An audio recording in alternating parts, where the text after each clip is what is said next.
What is up, everybody? Welcome back to another episode of Too Pop to Handle. I'm your host, Andrew Nucatola, your pop culture best friend, and as always, I hope you guys are having a fabulous week. First and foremost, apologies for not mentioning last week that today's episode was going to be a day late. After I finished recording, I was like, that was literally the first thing in my notes, and I somehow skipped over it completely. I guess I was just like really excited to hop into everything else we had to talk about, but nonetheless, my bad. We are a day late. Don't sue me, don't kill me. But this episode is very exciting because it is our 26th, which means we are 6 months into the podcast. Technically, we are 6 months on the 25th of April, but when you do 52 divided by 2, that's 26, right? Yes. So we're like halfway to 52 episodes, which is 52 weeks in a year. So we're like halfway to a year, which is crazy. Very, very nice. I feel like I've been doing this. I teeter. Sometimes I feel like I've been doing this for my whole life. And then sometimes I feel like I've been doing this for 4 seconds. Like it's very weird and I don't know, just very weird. And it's been fun to kind of keep seeing new people listen and, get, everyone chatting on social with me and things like that. Just cool, very fun, and onward and upward. Here's to another 6 more months and 6 more years, question mark, who knows, well, you never know where you're going to be. That being said, yes, I am a day late, sorry about it, but I have a good reason. I went to go see Jessica Kirson again last night at the New York Comedy Club, and it was, as expected, hilarious. It is so impressive the way that she does her crowd work. If you don't know who she is, you've probably seen her on TikTok. She blows up. She has gotten like so many millions of views and followers in the past year or so. She's really started to blow up, and she deserves every ounce of it. She is the most rotted, evil, like bitchiest person, and I am obsessed with it in all the right ways. She is hilarious. If you haven't seen her stand up or her TikToks, go check her out. I promise you, you will literally piss yourself from laughing. She is so funny, but the show was so much fun. It was, when we got there, we weren't sure if it was going to be the same set as last time when we saw her. I think we saw her back in like January. So yeah, been a few months, but it was the exact same comedians, and all three of them were hilarious. Even having just seen them a few months ago, there were definitely some overlaps in the jokes, but the way that all three of them were able to take the jokes and kind of like weave them in a different way, you know what I mean? Like it wasn't just like they were reading a script, going down the list and saying the same jokes. Like there were the same messages and things like that throughout the jokes, but they still were able to kind of apply them to the people in the crowd and like really make it like an individual show again, which was really cool and just like a nod to their talent. So much fun. She is hilarious. All three of them were so funny, and it was just a fun little Tuesday outing. You get to get off work. We went and had dinner, and we went down to the comedy show, had some giggles, had some laughs, and we were home by 9:30. I mean, what more could you really ask for? Like you have a fun night, a nice little dinner, and you're home, and you're still in bed before 10 p.m. Like it was chef's kiss, so much fun. So highly recommend. I know her shows do sell out very fast when she's at the Comedy Cellar or Comedy Club. I always mix them up, but she does the Comedy Club. But keep an eye on their website. She's always adding shows, and she's also, if you're not in New York, she's on this tour, and it's literally called the Never Ending Tour because literally every other day she's announcing new dates, and I'm like, girl, do you sleep? Like, when are you gonna see your kids? When are you going home? Like, what the hell? Because it is, she calls it the Never Ending Tour, and she is living up to that standard because it is truly never ending. So I'm sure she's coming to a city near you. Check it out. Get your tickets if you can, because I promise you, you will have a blast and a half. But that being said, we have so a plethora, for lack of a better word, of things to talk about between Coachella, music releases, I mean, Taylor Swift, the Taylor Swift of it all, really, and just some other tidbits. So I think without further ado, I think we just kind of jump in, get our pop culture on, starting out the show, as we always do, with our Drew releases. So if you're new here, I start every episode with my first segment being my Drew releases segment, which is my take on new releases. So we talk about our new music from last week, and then we'll touch on what's coming up this week. And this last week was jam-packed with music. Jam-packed. I was like, my God, I literally had to like schedule time to listen to everything, I feel like. But they did not disappoint. Honestly, Yeah, every single release last week was a smash in my book, starting out with none other than Miss Sabrina Carpenter. So she dropped Espresso, and it was her kind of like lead into her Coachella set, kind of like something new to perform, which honestly, very smart because she has been performing. She did her tour, she's been on the Eras tour. Not that Emails I Can't Send and the music prior to that is like tired because it's so good, but it was smart to release something new to really gain that momentum. So kudos to Sabrina and her team, whoever thought of releasing that. You're smart. So she released Espresso. It's so much fun. Is it the best written, best song I've ever heard? No. Is it a smash pop song? Absolutely. She just releases perfect pop songs. It's fun. You can throw it on. You can dance. You can put it on in the back and just like bop your head. It's a hit. We love it. Sabrina, you will always be famous. And her Coachella set. We're gonna do a whole Coachella segment, but I just have to say, her Coachella set was so good, and I cannot wait to dive into it more in a little bit. Next up, another Coachella performer was Chloe Bailey. She released Boy Bye, and I am loving this sound. She was getting some flack on Twitter for saying people were saying she needs to really dive back into her true R&B roots. And I just I think the way people categorize artists to this day and are like, you need to stick to one genre and do, I mean, did you not learn anything from Beyonce? Like, you do not need to keep an artist in a box. So when I saw those tweets, she was responding. One thing about Chloe, she's going to respond to a hater, and I kind of love that for her. Like, sometimes I understand why you need to like log off and not do it, but when people are just talking mindless shit and saying things that like genuinely make no sense, run your mouth back, hit that quote tweet, send them a little hate, like you know what I'm saying? People like saying she needs to go back to her original genre, this and that. The song was so much fun. I loved it. I am very excited for apparently her and Hallie, excuse me, are releasing another album this year, but I'm loving these solo endeavors they've been doing. I've talked about their album Ungodly Hour an ungodly amount of times, for lack of a better word. I'm obsessed with it, loving everything they put out. So this release is no exception there. Next up was actually a release that I completely forgot to talk about last week because there was so much music coming out that I literally completely forgot everything about it.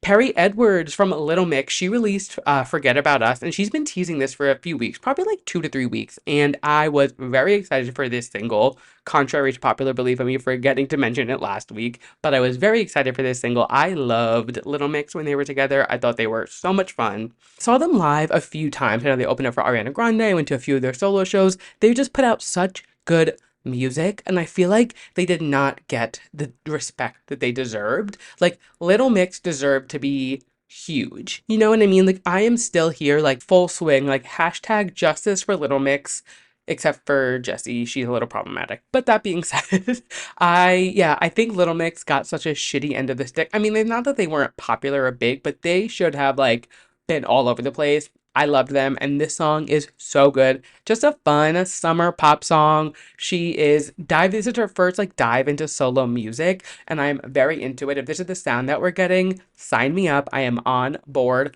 ready for this. She released a music video for it. She looks gorgeous in it.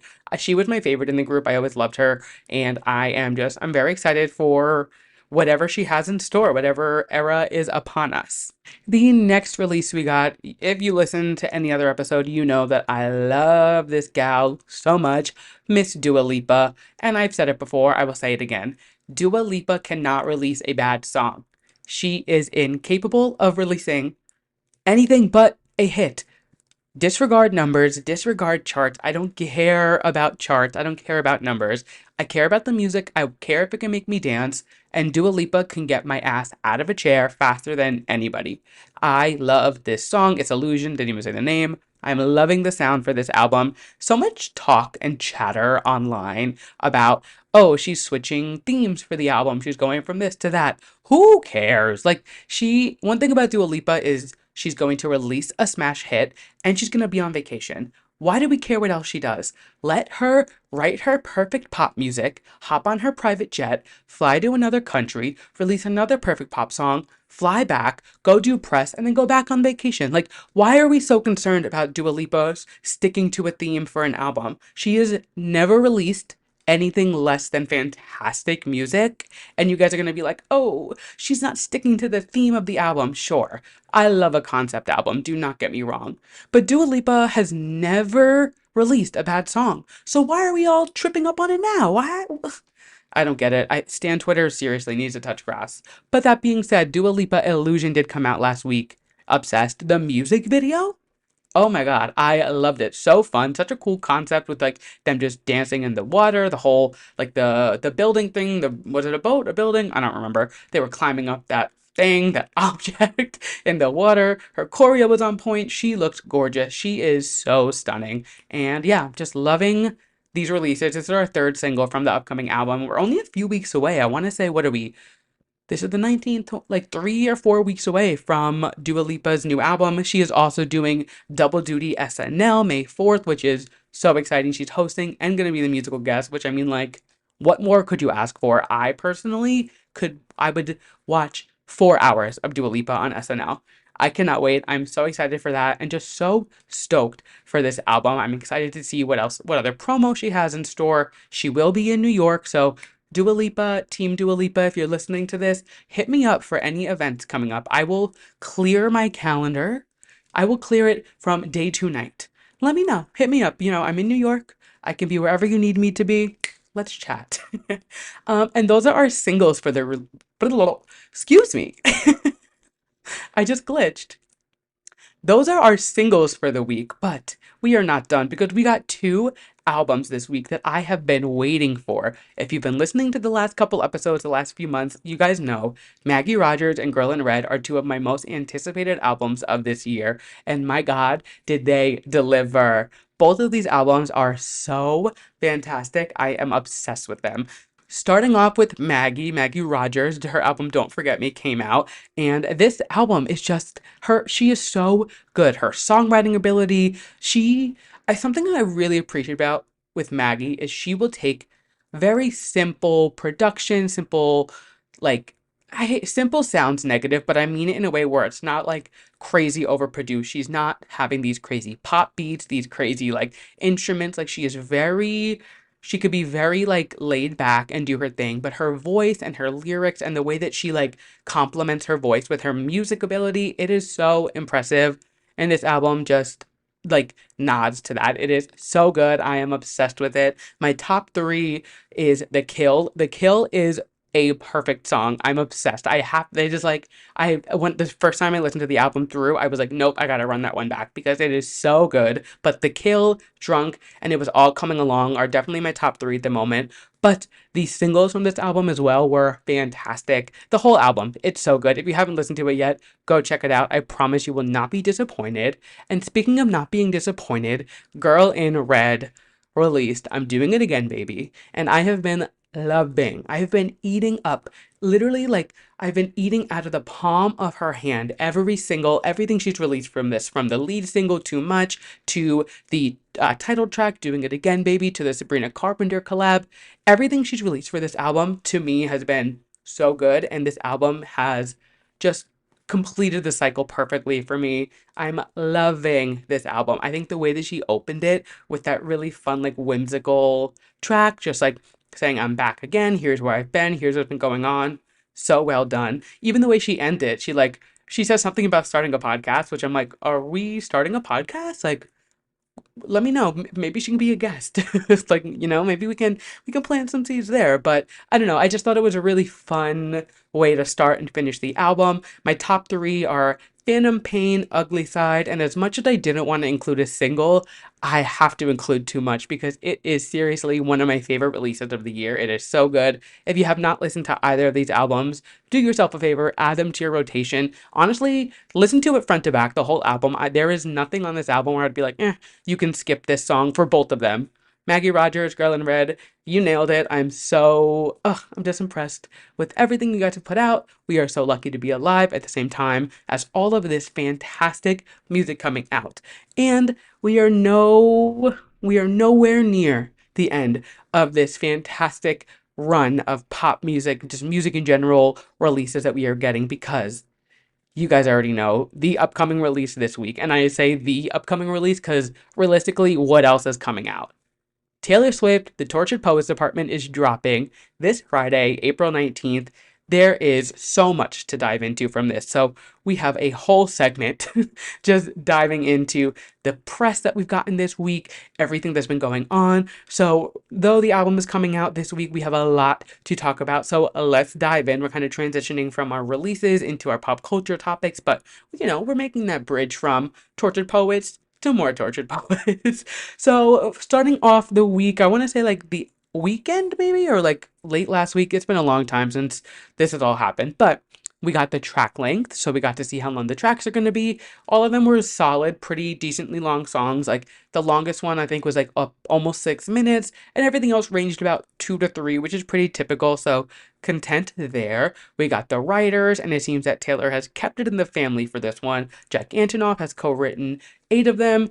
Aaron Dessner has co-written 5 of them, and then Post Malone and Florence Welch helped co-write the songs that they are on. Everything else, well, the other 2 tracks, Taylor wrote completely herself. So we're keeping it in the family, we're keeping it close, which makes sense because this album is definitely gonna be very personal. There's gonna be some I think having Jack on most of these songs makes sense because we know that he hated Joe Alwyn. He was the number one Joe hater. So I think him being alongside Taylor in this writing process, he always is, but especially for this album, it just makes sense. So very excited for this writing, for the production of it, because just knowing that these 3 are working together again, I'm like, okay, it's gonna be good. So exciting there. But moving on to some promo for the album, there has been so much. And if you have not been keeping up, I don't blame you because there has been almost too much by Girl in Red.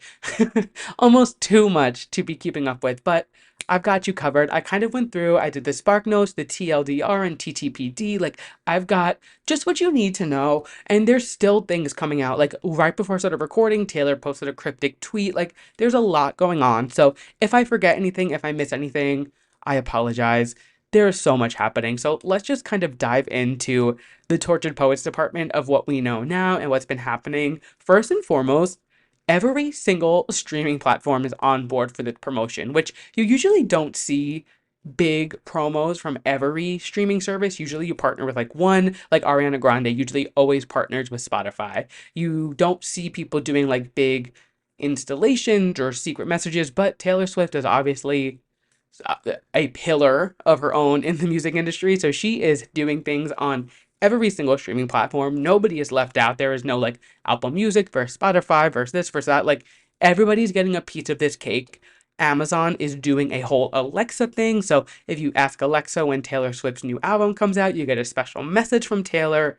Apple Music, every day this past week, she has been releasing a secret message in one of her old songs, which just is so reminiscent of like old school OG Taylor. If you've been a Taylor fan for a while or you know the lore, like when you would buy her CDs back in the day, there would always be capital letters within the lyric books, and she's doing the same thing on Apple Music, which is so cool. Just a fun nod back to how she started, which is really like part of the reason I feel like Taylor became so close with her fans. The way that she would hide people's names, hide people like messages in her songs really made people feel connected. And it was like a game. It was fun. I remember when 1989 came out, I stayed up until midnight and I decoded every single song and I sent them to my friend Delaney, who you guys know as like our official Taylor Swift correspondent on the podcast. And I remember like just always going through and breaking down all of the tracks and finding the secret messages. So every day this week, Apple Music and Taylor Nation rather has been tweeting a hint that ties to a song, and when you go to that song and read the lyrics, there's random capitalized letters in there. As of today, the message we have is we hereby conduct here die. Am I okay? We hereby conduct this post and then blank. So there's one more word coming out tomorrow.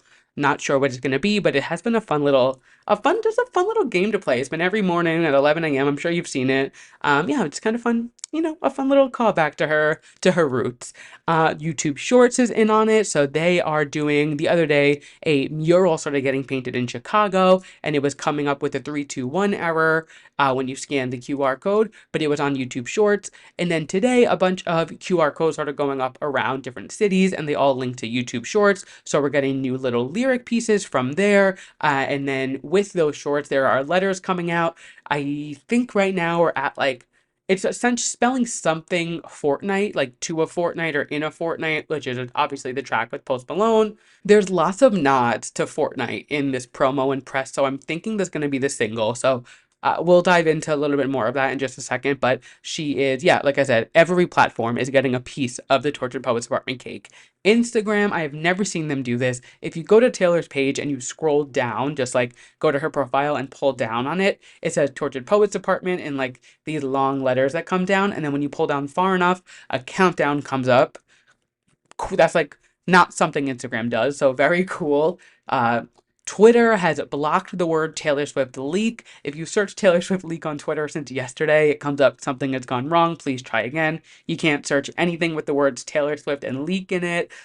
Target has gotten all the variants of the CDs, so all the limited edition covers and bonus tracks, whatever, are going to be completely rolled out at Target. I did hear that all of the bonus, like the different variants, are also going to be in record stores, but not. I don't know if that's confirmed. I just what I read on Twitter, but I know for a fact Target will be getting every single variant of the CDs. Not sure about the vinyls, but CDs for sure. So if you're a CD collector and you're looking for those, you can hit up Target for them. Also, on the topic of collecting in CDs, to our surprise, Taylor released signed vinyls and CDs the other day, which she did for a while. She started doing them with Lover. She did like the signed Me CDs and then the albums. She did them for Folklore, Evermore, Fearless Taylor's version, Red Taylor's version, Midnight, and of course she didn't do them for my two favorite album re-records, 1989 and Speak Now. She's fucking sick and twisted, but she did release them for Tortured Poets Department over the weekend. I did snag one or two, maybe, just keep an eye on my Instagram this week. That's all I'm gonna say. But I did get a signed one for my collection, and I'm excited. Yeah, I would actually was going to buy myself the vinyl Friday night. I was like, you know what? Let me just order it. Let me do it. I'm gonna buy it anyway. Let me just order it. And I was like, I'm just gonna wait because I did really like the Target pressing because I love a clear vinyl. And then I was driving to New Jersey. Oh my God, how I completely forgot to fill you guys in. Over the weekend, I went to New Jersey and I'm like completely stopping the show. I went to New Jersey with my friends Shauna and Brianna, and we surprised Ayler, who I talked about on the Beyonce episode. I've talked about them before. They're my girls from the Big Chill. We went and surprised her for her 30th. I feel like in my head last week, I was trying so hard not to mention the fact that I was going away to New Jersey because it was a surprise party for her 30th that I like completely didn't even include it in my thing because I was like, I can't tell Ayler about it. We've been keeping that secret literally for 4 months, and to finally have a surprise party and like surprise her and her know it, it felt so relieving because we literally, me, her husband, Shauna, Brianna, we've all been like talking about it, planning it for so long. So to finally be able to like have the party roll out and not have to hide it anymore felt like such a weight lifted off my shoulder. But we had such a fabulous time in New Jersey. Ayler, happy birthday. I know you're listening to this and I know you love when I give you little shout outs on the podcast, but that, had to just throw that in there. But we were driving to Ayler's surprise party and I ended up snagging the signed vinyl. So very exciting there. Yeah, Taylor is just full-fledged promo right now. She is like completely like pushing this album down our throats, which I'm not surprised. It makes sense. Like, duh, everyone's gonna eat everything you do up. You might as well capitalize on it. But the big one, like the real big, I don't even know what to call it. The elephant in the room, I guess you can call it, is the Spotify library. So they announced over the weekend that Spotify would be launching a little Taylor Swift museum library exhibit at the Grove in LA, and it would have, little teasers from the album, some fun little Easter eggs, a photo op, things like that. They've done this for a few albums. They did it for, I think the first one they did like a full setup thing was, I guess technically 1989 because it was like the Grammy Museum, but it wasn't just dedicated to the album. So I think the first album pop up, and I could be wrong, but I'm like almost positive the first full rounded album pop up was Reputation, which I did go to, and that's how I met Taylor, the one and only time I met her. Total surprise, had no idea she was going to be there, and I was like, I always said I was like, I'm never going to meet Taylor Swift or Beyonce. So the fact that I was there at the right time, right place, and I met Taylor, it was meant to be. So she did Reputation, she did a Lover pop up, obviously Folklore, Evermore, Midnights. Well, Midnights wasn't COVID, but Folklore, Evermore were during COVID. Midnight, she didn't do a pop up, I don't think. No, definitely not, because I would have gone to that.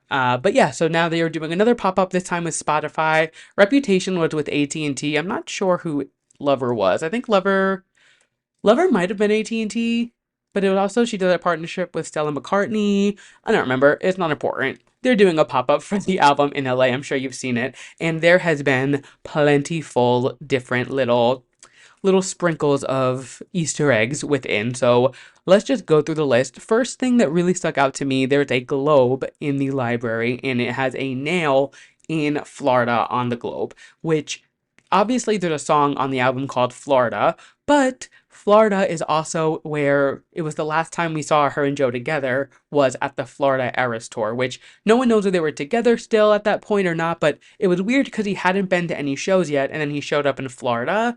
So I don't know, very odd. Someone did point out the fact that it's not a pin in the globe, it's a nail. And they were like, notice how it's a nail and not a pin because they are nailing this relationship. The relationship is done, they are ending it. It's not like a pin, like a point where they visited. No, it is where the relationship ended. So kind of, I don't know if it's true or not. Obviously, we haven't heard the song Florida yet, but I'm wondering if there's a tie in there talking about like the end of the relationship. Maybe I'll eat my words. I don't know, but it was just very interesting, the choice of a nail over a pin. And some people would be like, it's a pin, it's a nail, who cares?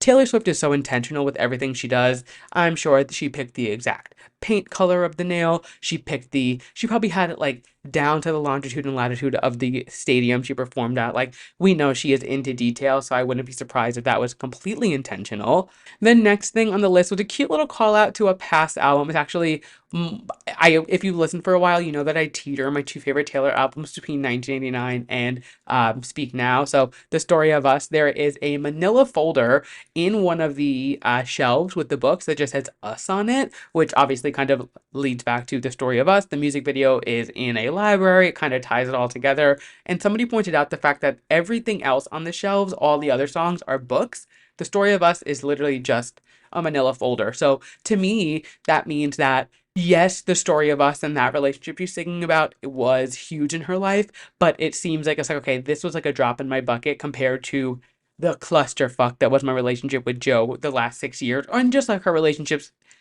at all. Like, it almost is like me, to me, it is her being like, I was singing about these relationships back then as if it was like the end of my world, but I didn't know anything yet because that story was such a sliver of my life compared to what I had ahead of us. Again, I could be reading into it. Maybe I'm making things up, but that's just kind of how I took it, which, and again, I just love a Speak Now call out.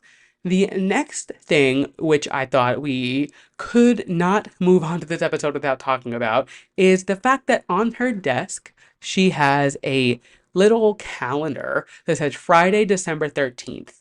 Now, yes, Taylor Swift was born December 13th, but she was not born on a Friday. It was a Wednesday the year she was born. This year, though, is a Friday on December 13th, which again, I am not jumping ahead. I am not saying, like, oh my God, she's teasing the next Reputation Taylor's version or debut Taylor, whatever it is. But I think she's teasing the next Taylor's version is going to be released December 13th. And I honestly think it's going to be debut. I think she might release Reputation before that, maybe like similar to when Reputation was released. So it was at October, November? November. Yeah, it was November. So I'm thinking she might release it maybe like October, November, Reputation Taylor version, and then December 13th, kind of like close this chapter, which also ties into the fact that we're in a library. She could close up the re-recording chapters and really just like move on with her life. You know what I mean? I feel like the re-recordings kind of hold something over her. Not that she has to release them at any point, but like fans continue to ask for them over and over, and almost a lot of fans don't appreciate the new projects that we've gotten. Like, they don't I mean, we appreciate it, but they're like, okay, great, new album, but when are we getting Reputation? Okay, great, but when are we getting debut? Like, everyone is just kind of like hung up on these re-recordings. So I'm thinking maybe I kind of just had that little epiphany live on camera. So I'm thinking we get Reputation in the fall and then finish it on her birthday this year. I don't know how old she's turning. What is it, 2024? 35? Is that the right math? Yeah, 35. I feel like that's like a significant age to like start a new chapter of your life. And obviously with the Travis of it all, and she'd really been more public with her relationship and just kind of like on top of the world, it feels like the right time to kind of close a chapter. So that's my prediction. Don't hold me to it. This is just what I'm thinking. There was a statue in the library, and it was Diana of, I'm gonna butcher this, but Ephesus, Dr. Seuss, who the fuck knows, some bitch named Diana. And one of the lyrics that was revealed in one of the books was, even statues crumble if they're made to wait. And this statue specifically, so the original statue of Diana crumbled while waiting to be shipped to London in the 6th century due to years of neglect, succumbing to the passage of time and her elements. I mean, the fact that it was being shipped to London in the 6th century, six years, how long the relationship was, it fell apart from neglect. Like, she's clearly alluding to the fact that she was pretty much just like rotting away in her house for 6 years, and like she never got married. She never had a kid with Joe. Like, they were just dating, which is fine. There's this whole conversation of like, I can't believe they dated for 6 years and never got married. But to me, I'm like, I don't think you need to rush into a relationship. I have friends who were dating for 10 years and got married after 11 or 12. Like, there's no timeline to it. You know what I mean?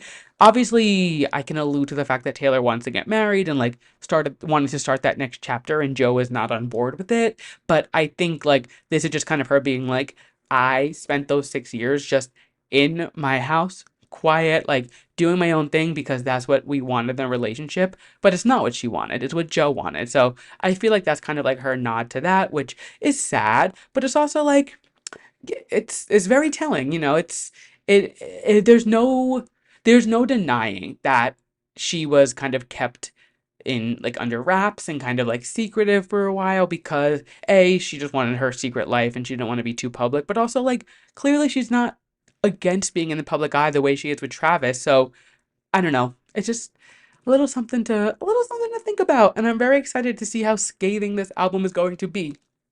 The next thing, this has been going on since she announced the album, but number two, the peace sign. When she announced the album, she held up a peace sign. There's a peace sign statue in the library. Right before I started recording, she posted 2 days with a peace sign until the album. There's something going on with the number two. I am thinking that in 2 weeks from Friday, we're going to get something new. Whether that's another album, whether that is a poetry book, which is a theory. I think in a fortnight, the song with Post Malone, which means 2 weeks, we are going to get part two of this album or something related to it, because it's just a little weird, a little too convenient that like the opening track of the song is Fortnite. She keeps teasing the number two. I'm skipping ahead a bit, but there was a reel posted on her Instagram, and on Friday's date, there were 14 tick marks. 14 is 2 weeks. Fortnite. Something's weird with the number two, with Fortnite, 2 weeks. I don't know what it is, but something's going on. So the peace sign has been evident. If you remember back when she was doing Midnight promo, she was saying she wrote all of these songs with a glitter pen. The glitter pens are being left behind. She's writing all of these with a quill, and she had all of the quills at the library. And then in the video that she shared on Tuesday night? Yeah, last night, the glitter pens were like in the first room, and then they left the room and they went into the tortured poets department. Like, she is clearly saying like, Midnight, when I was writing that, there was ups and downs, there was happiness. She was able to write it with a glitter pen. Now these songs are all being written with her quill. Like, she is down to business. It's a quill, it's a typewriter. Mama is an English teacher through and through. So she, just a fun little nod there. The other, like the big thing that really stuck out to me is the fact that throughout this entire library, there is lace and dried flowers. Now, lace and flowers, I instantly think of a wedding. And we know that obviously her and Joe never got married, but there were always rumors that they were engaged. Maybe they eloped. I don't think that they eloped. I definitely think they might have been engaged. And my friend Delaney, who we all know and love, she did mention the fact that the lyric in Sweet Nothing, where she says, I spy a pebble. What is it? I don't know. We bought the pebble in your pocket that we bought last July, something along those lines. And she was like, wait, does that allude to a ring? And she now is, were they engaged? Did they go ring shopping? Were they supposed, whatever it may be? Just like very, very, there's a lot of like alluding to wanting to have a wedding or wanting to like be married and it not happening. There's also a bunch of mailboxes open at this library with flowers and the lace and everything coming out of it. So people are thinking that means that it was like wedding invites that were never sent. Maybe they were engaged, they had a wedding that they were planning and then it never happened. Like something, I think we're going to learn a lot on this album. And I think we're going to learn that like Taylor was like almost begging to be his wife and he wouldn't do it. Like he was like, nope, nope, nope, which is again, at the end of the day, like that's fine. If he wasn't ready to get married, that's no fault to him. But clearly their relationship wasn't meant to last because she wanted something that he didn't in that moment. And like, not for nothing, she was 30, turning 30 in their relationship. Like she was ready for that chapter. You know what I mean? It's like me, someone who's going to turn 30 in the next year, like it is like a new mindset almost. And you're like, all right, I'm going into this next phase of my life. And maybe it's not for everybody, but it's just like the societal ideas, which I hate to even like, allude to or bring up. But there is like something about turning 30 where you're like, okay, like, well, how do I want to look at my life in the next 5 years? And her life now, 5 years after turning 30, and her life then are so completely different. So it is just something to think about. And, it really does it kind of gives us a bigger and deeper meaning into what this relationship really was all about. And it wasn't what we thought it was for so long. So I don't know. I'm very excited for this album. I'm just looking forward, honestly, more so to the lyrics. Like, obviously, I'm hoping the sound is fun and good and whatever there, but like, I just want to really like soak up these lyrics and like really digest them because I feel like we're gonna learn a lot, like a lot in this album. What is it, 17 tracks or 16 tracks, something like that? And then the three bonus tracks. There's gonna be a lot to digest, and that leads me into the final point about Tortured Poets Apartment that I will be recording my episode with Delaney this weekend. We're gonna dive in track by track, just like me and Gatti did for Cowboy Carter. So I'm aiming to have that up for you guys on Monday. So we're gonna go through each song, all the lyrics. It might be a long one. Me and Delaney have been talking. We're like, this is going to be a hefty album. We're going to try to keep it the same length as Cowboy Carter. Cowboy Carter was 27 tracks, and me and Gatti got through it in an hour and a half. I think Delaney and I can probably do an hour and a half as well. Like, I think we'll be able to do it in that time frame. If not, buckle up, grab a drink, grab a snack, sit down on your couch and enjoy. But that will be out for you guys before next week's episode as well. So to kind of give you what we're thinking about the album. So keep your eyes peeled for that. And then all I'm going to say from there, if I was Joe Alwyn, I would be terrified. I would be locked in my room, not going outside, not looking on the internet, nothing. Yeah, I kind of fear for this man. I'm not gonna lie. I think that he probably thought, like, oh, we dated for 6 years, and it was Taylor's most serious relationship. Like, I think he probably thought he was gonna get by pretty, not unscathed, but like maybe two or three songs. Like, I don't think he thought there was gonna be a full album. And now I'm like, oh, bitch, you're getting a full album. I hope John Mayer and Jake Gyllenhaal have a edible arrangement ready to send to him because they are no longer the most hated ex. Joe Alwyn is now. So we will see what happens. Again, we will break down the album this weekend and give you a full rundown of what we're thinking and how we can tie it back into old songs, things like that. Delaney's been doing it already with the lyrics that we've been teased with. So I'm like, kudos to you, girl. Like she has been on it, and I'm so excited to break down this album with her this weekend. It's going to be so much fun, so keep your eyes peeled for that. But we are not done talking about Taylor just yet. We're going to put a pin in it, but we'll pick it back up in a bit, because now it's time to talk about Coachella. Oh my God. So I need to just retract my statement from last week because I said I feel like nobody's excited for Coachella this year. It's kind of not a big deal anymore. And I think this is the first year I've had true FOMO of the whole weekend. When Lorde did it, when Beyonce did it, when Ariana did it, of course I wished I was there. I was like, oh, that would have been incredible to witness live. But I've never had that yearning to be there the whole weekend and really take it all in.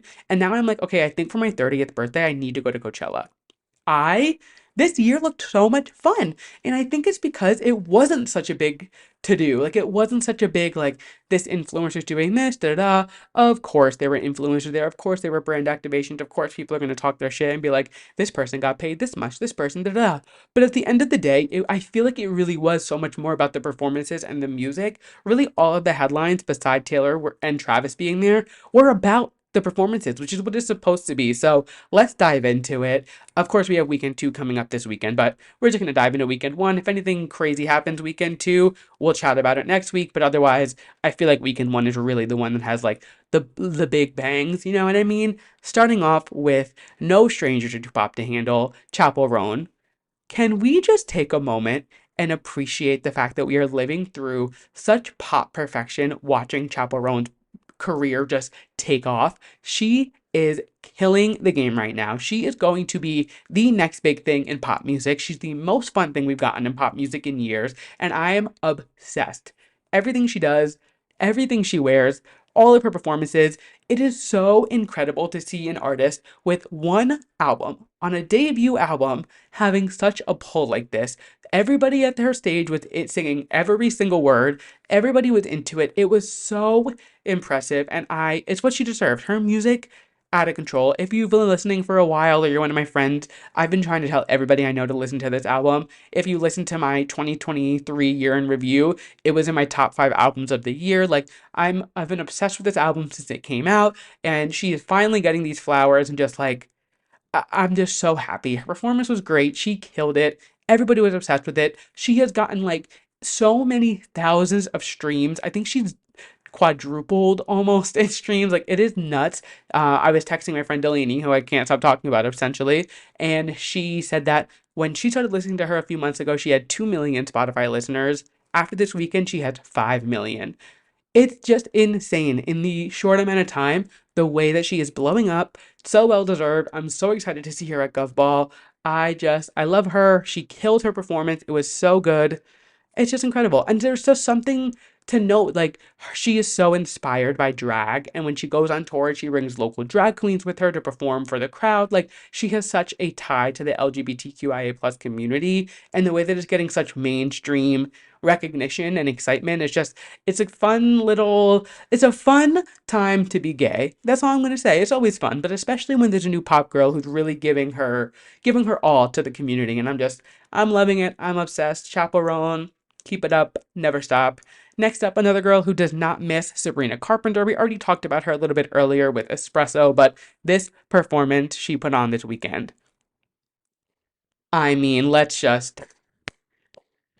she is so everything to me. She's just it girl. Oh my god, I'm obsessed. Obsessed. So the whole set, everything was so fun. The little motel moment she did.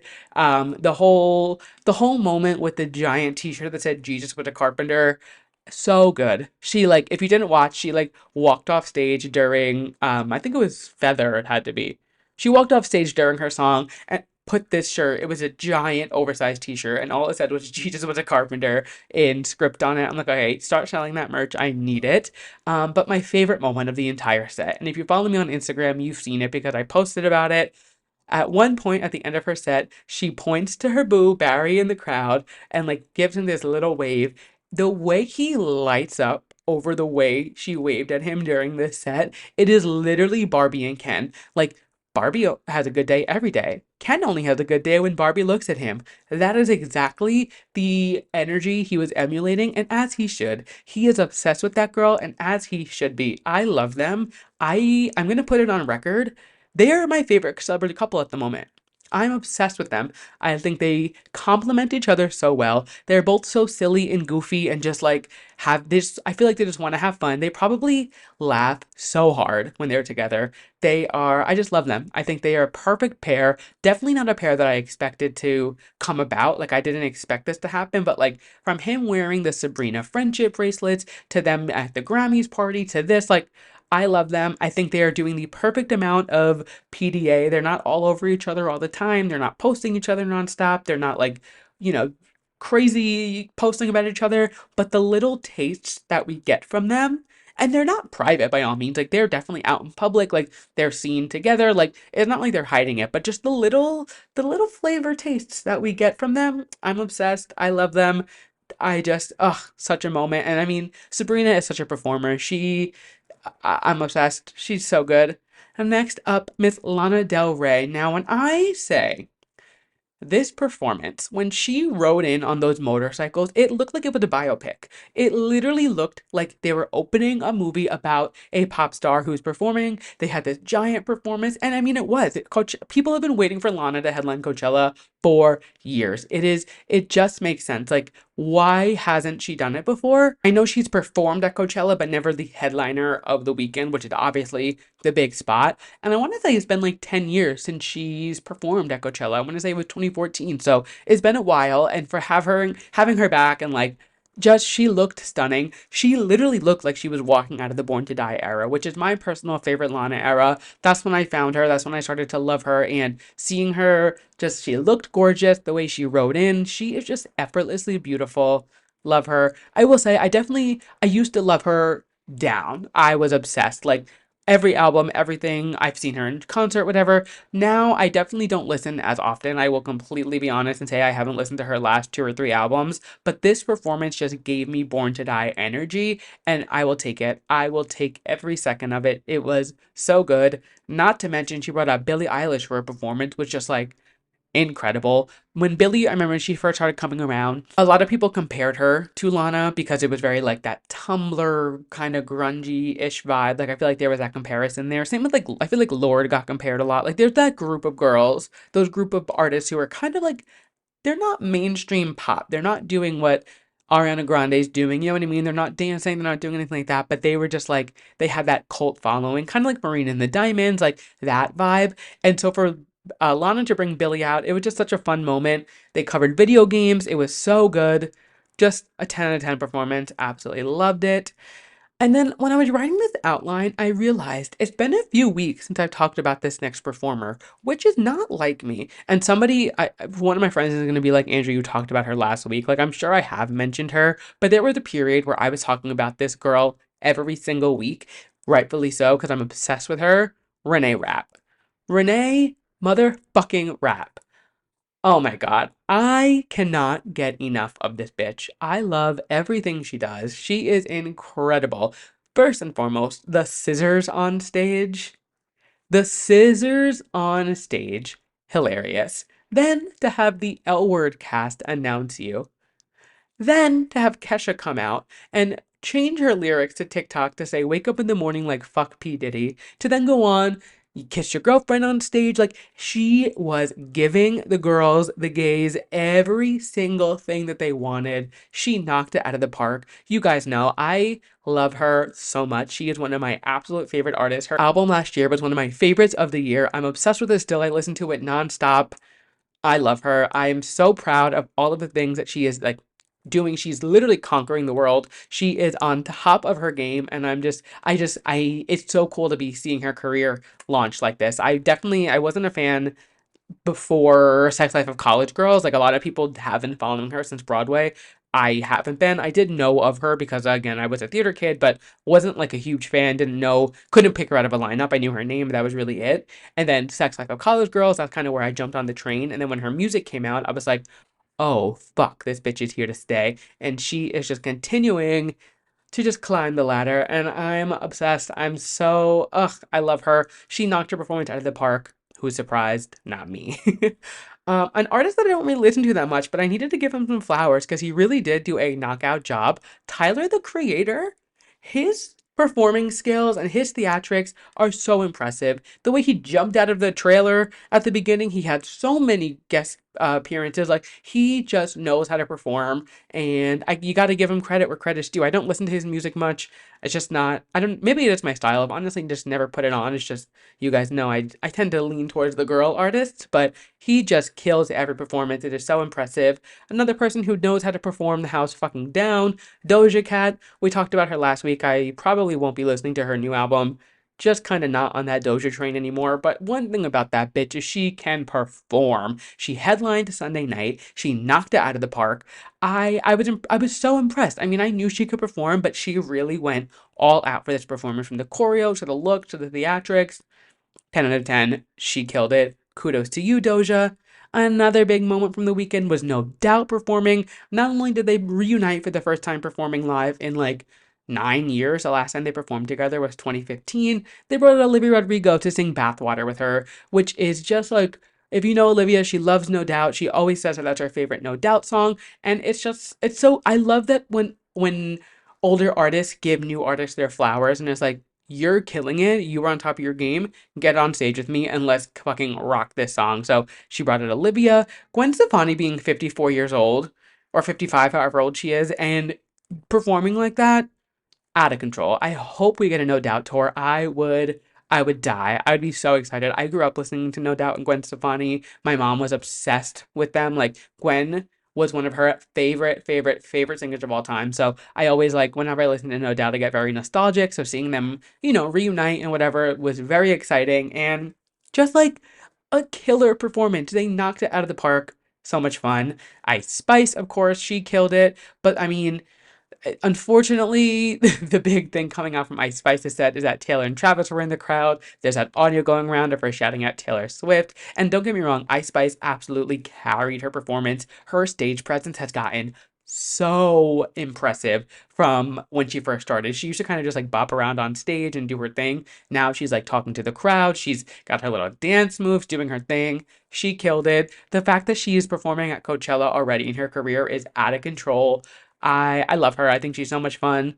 Just she knows what she's doing. She's so smart. And that being said, of course, the elephant again in the room. The elephant in the tortured poets department is Taylor and Travis at Coachella.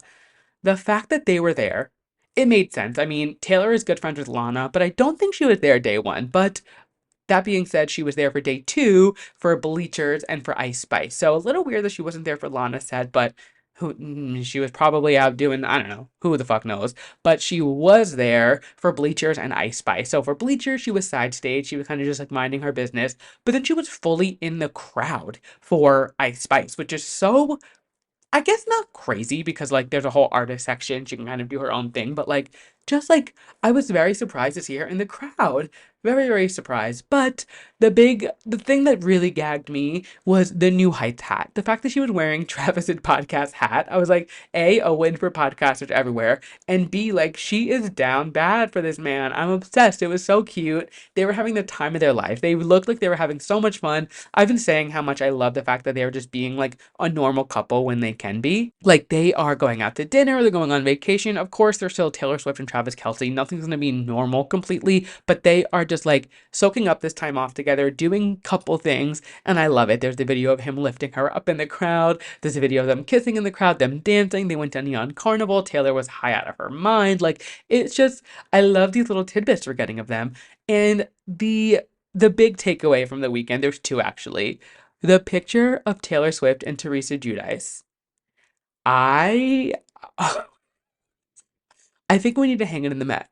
I think it needs to be hung in a museum because it is just so. If she's gonna take a picture with any housewife, it had to be Teresa. And I need to know the conversation that they had when they were talking to get that photo. Like, A, it was during a set, so you know it was loud. They could not hear each other. Obviously, Teresa approached Taylor, I'm sure. But like, what did Teresa say? Like, how did it come about? Did they talk? Did they just take a photo? Like, do you think Teresa was like, oh my God, I loved your performance of the Eras Tour at the table? She has a history of flipping tables. Taylor was performing on the table. Like, I need to know what they talked about because I'm obsessed. Now, I don't keep up with all of the housewives anymore. I used to be big into New York, New Jersey, and Atlanta, though. Obviously, Teresa being New Jersey, and me, my aunt, my mom loved Teresa. So seeing Teresa and Taylor together, I was like, this is everything to me. I was fucking obsessed.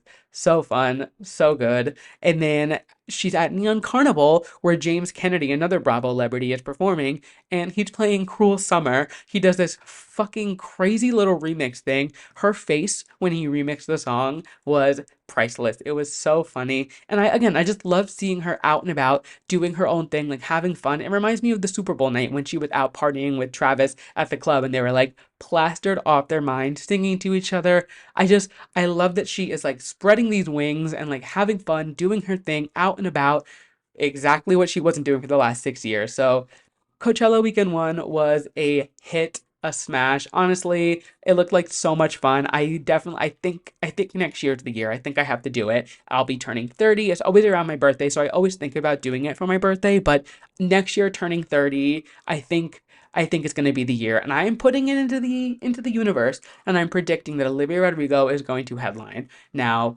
I don't have any inkling as to why. I just have a feeling, and it would be the best way to celebrate my 30th birthday if she headlined. So Coachella, if you're listening to this, make it happen for me. I couldn't go to the Guts tour. You robbed me of that. So at least give me Olivia Rodrigo headlining Coachella for my 30th birthday. And with that, we'll leave Coachella in the past. If anything major happens this weekend, which it might because of this next story actually, we'll talk about it, but there won't be a full recap because usually it's the same sets. But that being said, Charli XCX and Troye Sivan are going on tour together. I've known about it for a few months because it was rumored, and like I have friends who work in the industry, and they told me, blah, blah, whatever. But now it's announced, and we can talk about it. It is going to be the gayest night of my life. I cannot wait. I love Charli. I've been loving Charli for years, literally like 10 years. I want to say 2013, 2014. I started to get into her.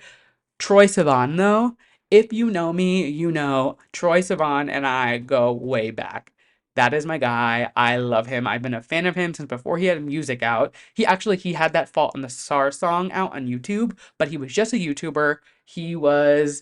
I loved him. I went to go meet him before he was doing music. I've followed his whole career. So to see Troye Sivan performing at Madison Square Garden, when the first time I saw him was at like a 300 cap venue, is going to be insane. And I'm so excited for this tour. It's called the Sweat Tour. Shy Girl is opening, which is another like fun artist. It's going to be so much fun. I don't know if there's music coming with it. I don't know what's going to happen. It might just be a co-headlining tour. They both had albums come out or had an album come out, has an album coming out this year. Like I don't know what's going to come, but I just know it is going to be the best night of my life. And I cannot wait. I don't have, obviously, tickets aren't on sale.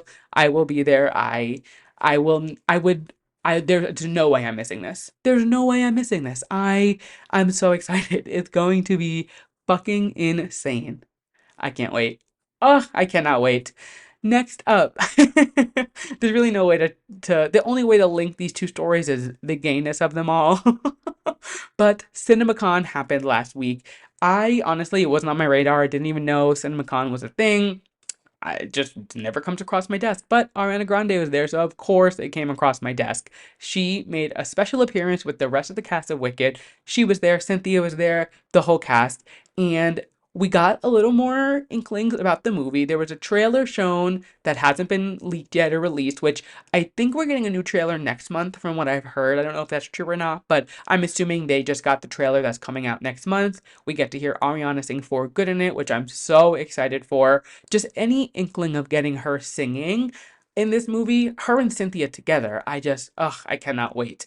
But the big takeaway for me is the fact that we found out that Dr. Dillamond is going to be played by Peter Dinklage, not by James Corden. Thank fucking God. We are safe. We are marked safe from James Corden being in the Wicked movie. It was rumored for a while, and I don't know where the rumor came from. I don't know if it was like actually a thing, what was going to happen, but it has been confirmed. This is the last cast member, I believe, that we didn't know who it was going to be, so they were clearly saving it for CinemaCon. It will be Peter Dinklage. He was in Game of Thrones. He's been in so many different things. So I'm just so relieved that it's not James Corden. And like I was like, if I have to sit in this movie theater and watch James Corden on that screen, it was gonna ruin the whole thing. It wasn't gonna ruin the whole thing, but it was gonna ruin the whole thing. You know what I mean? So thank God we are marked safe from James Corden once again. And Wicked, I just can't wait. We're getting closer and closer. We are what? It's April. We're like 7 months. No, again, I'm not good at math. 5 months away, something like that. I don't know. It comes out in November, Thanksgiving. I can't wait. I can't wait. I cannot fucking wait for this movie. Moving on to some TV news. Jersey Shore. Now, I did say a few episodes ago I wasn't going to recap Jersey Shore in this show, and I'm not. I am not recapping it, but all I need to say, the fact that Ron and Sam are finally in the same room together after 10 years, and all he does is look at her and say, "Hey, how are you?" I, uh, I feel like I've waited my entire life to see Ron and Sam interact again. I was a Jersey Shore fan back in the day. I loved it, and I was always like, what the fuck is the deal with Ron and Sam? Like, obviously, it was always a mess, always. a whole thing. He walks into this house after being teased for like 4 episodes of him coming back. He walks into the house, gives everybody a hug, looks at Sam and says, "Hey, how are you?" Which, I mean, I guess, like, what do you say? Like, obviously, they weren't gonna hug and embrace and be like, "It's so good to see you." But it was so uncomfortable and anticlimactic. But I will say this week's episode, which actually comes out, if you're listening to this today that I post this, it comes out tonight. They're Thursdays. It's still Jersey Day. Sam is getting very heated at the dinner table with Vinny. So I'm curious if she's gonna like blow up on him or like what's gonna happen. But Sam and Ron have seen each other again for the first time in years, and it just felt like if I didn't talk about it on the podcast, what was I doing? I wasn't doing my job right. In other TV news, Drag Race this week. So I'm not going to recap the whole episode because it was just the lip sync Lalaparuza. All I'm going to say is Megami ate fucking down. I did not know she had that in her. She was so good. She did such a good job at making these lip syncs funny and campy. And she knows she's like, I'm not a choreo queen. I'm not going to be doing all this stuff. But the way that she acted these songs out and just like made it her own, genius, genius, genius. She made it to the end. Spoiler alert, my girl Morphine did win. So well deserved. Every single lip sync she did was better than the next. She killed it. Absolutely killed it. She got the crown if she didn't already done had hers is. So well deserved. And now we're moving on to the finale. So this Friday night, we find out who is the next drag superstar. And I will be going to a viewing party. I'm very excited. Obviously, you guys know I am Team Nymphia. That is my girl since episode 1. Literally, if she wins, I'm saying like I predicted it. Also, I'm gonna say.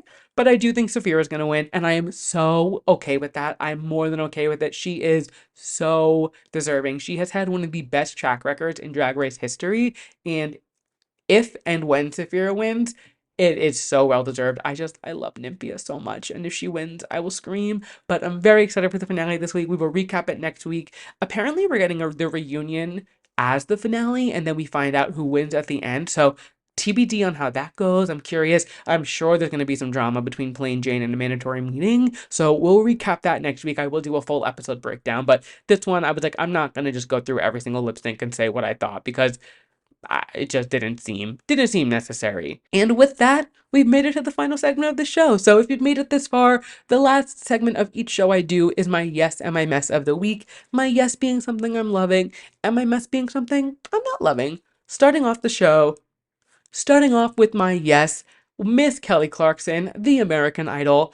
If you didn't see, there's a clip of her going around. It's not going viral, but it's a big clip. She had Hillary Clinton on her show this week, and they were just talking so openly about like women's rights, abortion, and like the way that we're going so backwards in the country. And I mean, of course, if you're listening to this, I'm assuming you have the same views as me. Women should have control over their own bodies. Like it's a no-brainer to me, but of course we live in a very fucked up, vercocked world, and that's unfortunately not the case. And the fact that Kelly had, not only the fact that she had Hillary Clinton on to talk about it, like that's besides the point, Kelly using her platform on the biggest daytime talk show right now to just talk about this and like not be afraid to like bring awareness to something that is so scary and so I don't even know like just so fucked up. Like she really is the American Idol. I'm obsessed with her. I love that she did this. I love that she took a whole segment to talk about this and really just like use her voice to amplify the fact that like everyone needs to use their voice. Whether you are Kelly Clarkson, whether you are some Joe Schmo in the street, it's an election year. We have to vote. We have to vote. We need to make a change. There is so much at stake this election year. And just in the last few years, obviously there's been so much going on. And the fact that she used her TV show and like a segment on her show to talk about something so important and so serious. Again, we shouldn't be praising celebrities we shouldn't be praising celebrities for like using their voice and talking up, but the fact that so many celebrities don't, and then Kelly Clarkson goes on her show and does, and is so strong behind this message and just like continues to be a badass TV host, I just had to give my yes of the week to Miss Kelly Clarkson. You guys know I love her. She's the queen, the American Idol. I'm obsessed. And now on the other hand, my mess for the week. I really didn't want to talk about this bitch on my podcast because I am so tired of her, but it has just become so impossible to avoid JoJo Siwa the last few weeks. I don't want to go too far into this. I don't want to get too wrapped up in it. But what is she doing? I was all for the rebrand. I was all when she came out, I was like, yes, like it's incredible. We have a gay star for children. This is amazing. And she just quickly like took this left turn and went so down with it. Like she just kind of like was like, oh my God, people like this rebrand. People like what I'm doing. And just took a complete U-turn with it. And now she is driving herself into the ground. This new song is terrible. It is her attempt at like trying to rebrand herself with a song that isn't even written by her. Stupid. Did you not think the internet was going to figure that out? And not saying she stole the song. I'm sure she bought it. There's so many legal fees behind it. Like, I'm not saying she like took somebody else's song and recorded it. There was clearly a compensation deal made for it. She definitely bought the rights. Like, I'm not negating that, but the fact that you're like, I'm gonna make this big comeback and or rebrand rather, Miley Cyrus style, like banger, da da da, and it's not even a song that you wrote or had any creative control over. And then all these interviews she's doing, saying she's like creating a new genre of gay pop, like I don't need to go further than that, right? Like you guys, you get it. The dance is cringy. She's on stage like humping her backup dancers now. I'm just she's literally dressed as a cartoon character, dry humping her backup dancers. I'm like, you've got to pick one or the other. You either have to stop dressing like Willy Wonka's fucking chocolate factory and commit to the bit, or just go back to Nickelodeon. Like, pick one or the other because, like, I don't know. I don't know. Something is just so odd. And then her call her daddy interview with that weird hat. Like, what? They're just, there. I think my problem with it is there's no direct image. And I'm not hating on her. Like, do your thing. Maybe I am kind of hating on her, but like, I'm not doing it in a way where I'm like, I hate JoJo Siwa because I don't. I don't think she's a bad person. I don't think like she has ill intent. I just think she needs to really like hone in on herself and like figure out exactly who she wants to be because right now she is all over the place. She is literally like a ping pong ball. Like can't figure out who she is. And I know I get it. It is hard to find yourself, especially I can't imagine she's been in the spotlight literally since she was like 5 on Dance Moms. She has never not been in some type of entertainment industry. So I'm not discrediting the fact that like she has not had a normal childhood and she probably doesn't know how to be normal in any sense. But somebody's got to fucking take that bow out of her hair because it is cutting the blood circulation off to her brain, and she does not know how to act. Girl, get it together. Like, karma might be a bitch, but I'll be a bigger bitch. Figure your fucking self out and then come out with a rebrand. I can't. And I can't even like laugh and like be ironic about the song and be like, it's so stupid. I love it. It's not even like to that extent. You know what I mean? Sometimes when there's a really bad song, I will eat it up. I love a bad song. This isn't even bad in that way. It's just like, I I don't even know. I don't even have, this is why I don't want to talk about her because I don't even have the thought to compute what I'm thinking about JoJo Siwa. I don't know. I just hope she figures it out. And like, there was one teaser of a song she released that did sound kind of decent. So I'm like, all right, maybe they're just like for the shock factor for people to talk about on a podcast like me. And I don't know. But to me, I'm just like, figure it out, get your shit together, and then do your rebrand because it's just not giving what I think it's not giving what I think she thinks she is. Does that make sense? She's not giving what she thinks she's giving. There we go. And with that, as I'm getting tongue tied, I think that is a perfect way to end the show. Thank you guys so much for listening to this week's episode of Too Pop to Handle. If you liked what you heard, make sure you leave us a 5-star rating, give us a review. If you're watching us on YouTube, make sure you give us a big thumbs up, hit that subscribe button, drop a comment. And like I say every single week, if everybody sends this to one friend, I will double in listeners. It is simple math. It is easy. You know the drill by now. If you're not following me on social media, what are you doing? I have been making TikToks left and right, trying to, do my thing, kind of broaden my horizon. So make sure you're following the podcast at Too Pop to Handle. Make sure you're following me at Andrew Nucatola. And until then, I'll catch you guys on Monday because I'll have a bonus episode coming out on Monday. And then our regular scheduled episode will be out on Wednesday. So Taylor Swift Tortured Poets Department featuring our head Taylor Swift master in charge, Delaney, coming out this Monday. And then our regular scheduled episode will be out Wednesday. I have no comedy show tickets on Tuesday. I have nothing going on, so I will be back on schedule. And until then, I'll catch you guys next week. Bye!